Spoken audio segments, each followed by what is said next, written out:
Good morning, all of you. Welcome to Devasya Online Education. Today, we are going to start with Chapter 2 of History. The name of the chapter is Establishment of Company Power. So, let's begin with the very first topic Mercantilism and Trade Wars. The discovery of sea routes led to trade relations with European countries. Trading companies from Portugal, Holland, England, France, and Denmark set up the trading centers in different parts of the country. The places where the trading companies were set up were called as factories. तो हम लोगों ने पहले भी chapter में पढ़ा है कि किस तरीके से काफ़ी सारी कंट्रीज़ जो थी इंडिया में ट्रेड करना चाहती थी और काफ़ी सारी कंट्रीज़ ने अपने अपने ट्रेडिंग सेंटर्स अलग अलग पार्ट में सेटअप किए थे. तो जो प्लेसेस थी जहाँ पर उन्होंने अपना सेटअप किया था that places were called as factories. The name factory was derived from the term factors which represents the company's official. तो ये जो फैक्ट्री नाम है ये फैक्टर नाम से डिराइव हुआ है और इसका मतलब है कि कंपनी ऑफिशियल्स वहाँ पर आते थे, मतलब इंडिया में आते थे और इंडिया से काफ़ी सारे प्रोडक्ट्स को लेकर अपनी कंट्री लेकर जाते थे और वहाँ पर सेल करते थे. The factories grew into small towns and trade was carried over in this factories. तो जो फैक्ट्रीज थी वो छोटे छोटे टाउन्स में ग्रो होने लगी और वहाँ पर ट्रेड होने लगा. वहाँ पर आइटम्स जैसे कि क्लॉथ हो गया, स्पाइसेस मतलब जो तुम्हारे मसाले होते हैं, और इंडिगो एक वॉयलेट कलर का क्रॉप था. They were sold at a high price in Europe well they were purchased at low price in India. तो इंडिया में ग्रो होने वाली चीज़ों को कम दाम में खरीद कर यूरोप की कंट्री में उसे महंगे दाम में बेचा जाता था. The high profits attracted the European Nations towards India and the Portuguese and the Danish were outset by the British. तो हाई प्रॉफिट्स जो थे जिसकी वजह से यूरोपियन नेशंस इंडिया की तरफ अट्रैक्ट होने लगे और इसी के चलते पोर्चुगीज़ और डेनिश ने भी डिसाइड कर लिया कि वो भी इंडिया आकर इंडिया में कम दाम में चीज़ें खरीदेंगे और वहाँ अपनी कंट्री में जाकर उसे महंगे प्राइजेस में सेल आउट करेंगे. The French and the British became the main traders in the Indian trade. तो जैसे पोर्चुगीज थे, डेनिश थे, बट ये लोग तो आए बट जिससे सबसे ज़्यादा इन्फ्लुएंस इंडिया में मिला they were the French and the British, जो लोगों ने अपनी मेन फैक्ट्रीज, अपना मेन ट्रेडिंग सेंटर्स इंडिया में सेटअप किया. Then the next topic is East India Company. It was started by a group of merchants who received a grant from Queen Elizabeth I in 1600. The main idea was to carry on trade in the east. In 1612, the first factory was set up at Surat in India. Following this, other factories were set up at Madras, Bombay and Calcutta. तो east India company एक ऐसी company थी जो कि एक merchants थे, जो traders थे, जो पहले इंडिया में आए थे. उन्होंने क्वीन एलिजाबेथ से परमिशन ली थी 1600 में और उनका मेन आइडिया यही था कि वो लोग इंडिया आएंगे और इंडिया से ट्रेड का मतलब होता है जहाँ पर हम सामान को खरीदते हैं और अपनी कंट्री में उसे सेल आउट करते हैं. तो इस तरीके से उन्होंने अपनी फर्स्ट फैक्ट्री स्टार्ट की थी in the year 1612 that was setup at Surat. उसके बाद उन्होंने अपनी दूसरी फैक्ट्री स्टार्ट की थी at Madras, Bombay and Calcutta. Then the French East India came up. In 1664, the French set up the trading center in India. तो जैसे ही देखा कि ब्रिटिशर्स काफ़ी ज़्यादा प्रॉफिट कमा रहे हैं इंडिया से, तो फ्रेंच ने सोचा कि why not we can start the company in India. So they start up with the same name, but they put the French before East India Company. तो फ्रेंच ने जो स्टार्ट की थी उनकी कंपनी का नाम था French East India company and it got started in the year 1664. The French had their headquarters at Puducherry, which is recently known as Pondicherry. Other factories were set up at Mahe, Chandernagore, Yanam and Karaikal. The French East India Company was controlled by the French government and it had to depend on the government for its financial support. तो French की जो company थी वो पूरी की पूरी French government के control में थी और जो भी पैसे का लेना देना था और जो भी पैसे की ज़रूरत थी देवर it was being provided by the French government to the French East India Company. As a result of both English and French being present in India with a common cause, there was a clash between the two big nations which resulted in the Carnatic Wars.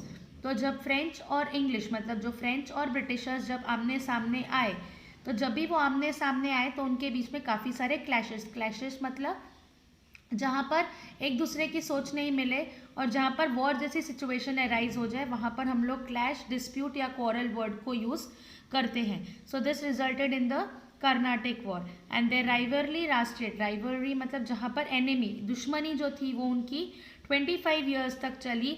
And after 25 years British loss the French loss the war, मतलब French हार चुके थे और Britishers ने finally अपनी supremacy, अपना जो main control था इंडिया में सेटअप कर दिया. The very important part of the chapter is Carnatic Wars. जैसे मैंने तुम्हें इसके पहले वाले पार्ट में बताया कि किस तरीके से उनकी 25 ईयर्स तक दुश्मनी चली और वो दुश्मनी की वजह से कर्नाटिक वॉर्स हुए थे. तो we are going to start with the Carnatic wars. These wars were fought between French and the British for control over the coastal ship. जो coastal ship थी जो इंडिया में पहली बार सूरत में लैंड हुई थी, उसको कैप्चर करने के लिए इन दोनों के बीच में झगड़ा हुआ था. And this wars were called as Carnatic wars.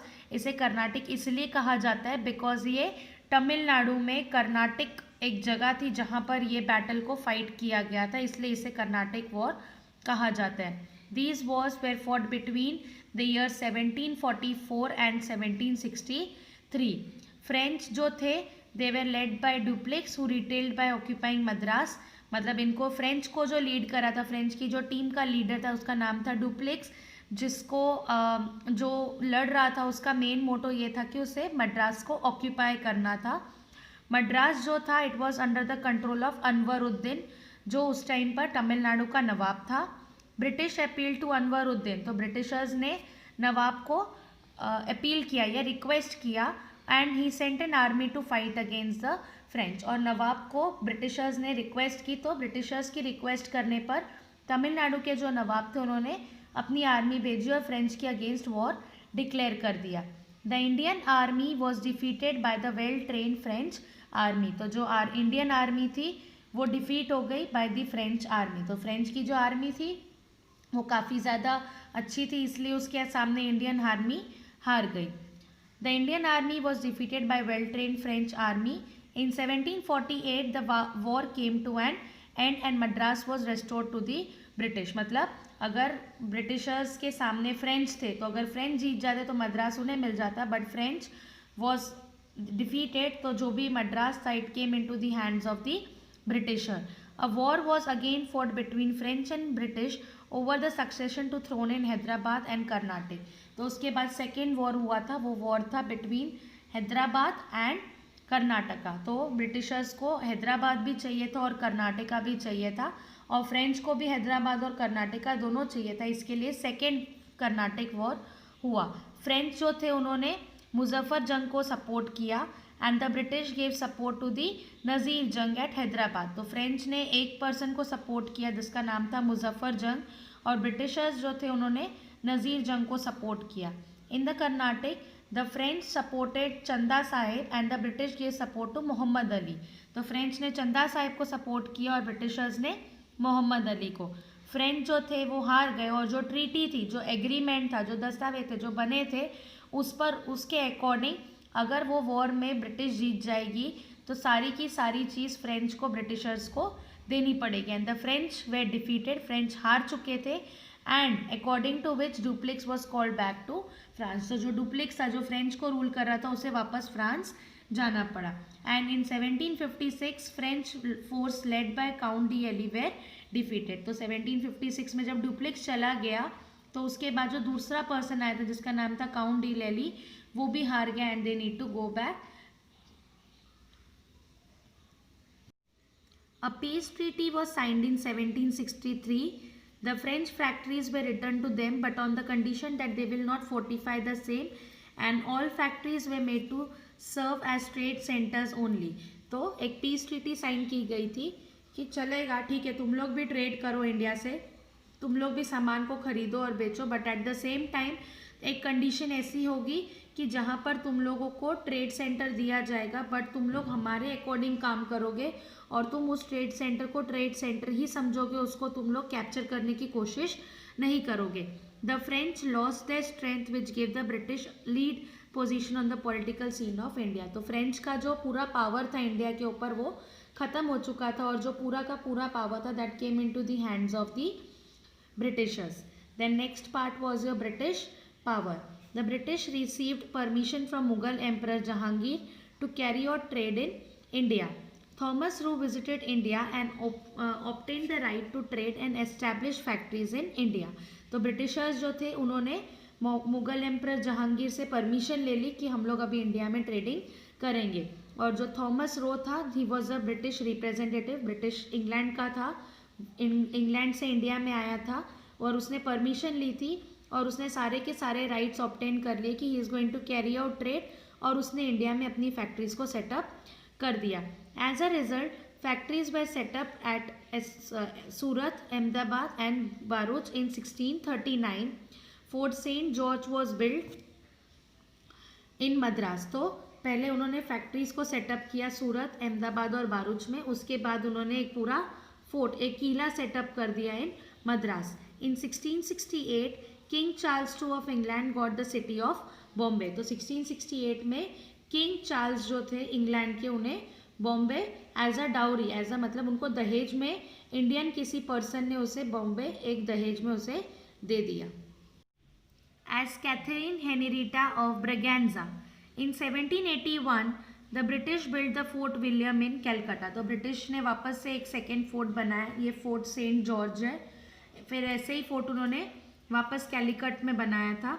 In 1717 the Mughal emperor Farrukhsiyar granted the British, मतलब पहले तो जहांगीर ने परमिशन दे दी ट्रेड करने के लिए, फिर 1717 में ब्रिटिश को एक और मुगल एम्प्रर थे जिनका नाम था फारूक सियार, उन्होंने भी ब्रिटिश को राइट दे दिया कि वो लोग बंगाल में ट्रेड कर सकते हैं, and Bihar on payment of 3000 per annum. तो Mughal emperor Farrukh Siyar granted the British the right to trade in Bengal and Bihar on payment of 3000 per annum, मतलब ब्रिटिशर्स खाली 3000 देंगे पूरे साल का और वो लोग बंगाल और बिहार में ट्रेड कर सकते हैं। The next part of the chapter will continue in the next part.